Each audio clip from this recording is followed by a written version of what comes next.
இல்ல சுமந்திரன் இந்த வெற்றிகளுக்கு உண்மையிலே இப்ப காலையில யாழ் ஊடக மத்திய நிலையத்தில் அவற்றை பிரஸ் மீட்டை பார்க்க நகைச்சுவையாக இருக்குது. என்னென்றால் சுமந்திரனுக்கு இந்த தேர்தல் வெற்றிக்கும் உண்மையில உரிமை கோர்றதுக்கு எந்த தகுதியும் இல்லை. ஏனென்றால் சுமந்திரன் ஒன்று அவருடைய கொள்கை என்னென்ற நிலப்பாடு எல்லாருக்குமே தெரியும். தமிழரசு முட்டு முழுதாக கடந்த தேர்தலில் அவரை தமிழ் மக்கள் அப்புறப்படுத்தி இருக்காங்க. எப்படி என்பிபி என்ற அலிய என்பிபி அரசாங்கத்தை இந்த தேர்தலில் குறிப்பாக வடக்கு கிழக்கில் அதுல யாழ்ப்பாணத்தில கிளிநொச்சியில இன்னும் சொல்ல போற கிளிநொச்சியில 100% மண்டே சொல்லுங்க, நாங்க 90% தமிழரசு கட்சிக்கு வந்த இடமாக பாக்குறாங்க. அப்ப இன்னைக்கு என்பிபி அரசாங்கம் எப்படி எங்கட மக்களால் இந்த மே மாதத்துல இந்த தேர்தலில் உள்ளூராட்சி மன்ற தேர்தலில் துரத்தப்பட்டதோ அதே போலதான் கடந்த நாடாளுமன்ற தேர்தலையும் சுமந்திரன் துரத்தப்பட்டவர்.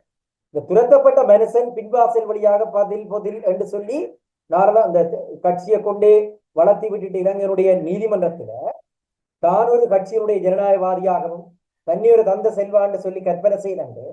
எல்லா ஆத்மாக்களும் தனக்குள்ளதான் தனியக்குள்ள நிக்கணும் என்று சொல்லி கட்சியை தன்னை பிடிக்குள்ள வச்சு கொண்டு அதுக்கு வலதுகரமாக இடதுகரமாக CVK சிவஞானத்தையும் இந்த சத்தியலிங்கம் இந்த ஒவ்வொரு எஸ் என்று நான் சொல்றேன். இங்க வண்டிக்குள்ள ஒரு எஸ், அங்க யாழ்ப்பாணத்தில் ஒரு எஸ், இந்த எஸ்களை எல்லாம் தனக்குள்ள வச்சு கொண்டுதான் இந்த சுமந்திரன் இந்த உள்ளூராட்சி மன்ற வேட்பாளர்களை எல்லாம் அவர் நேரடியாக களமிறக்கிறார். குறிப்பாக அவருக்கு கிழக்கு மூலையாக செயற்பட்டவர் அடுத்த துரோகி உங்களுக்கு தெரியும். அது மக்களால் தெரிவு செய்யப்பட்டாலும் எங்களோட மக்களுடைய வாக்களிப்பில நிறைய கேள்விகளுக்கு அவர் இடம் இருக்கிறது.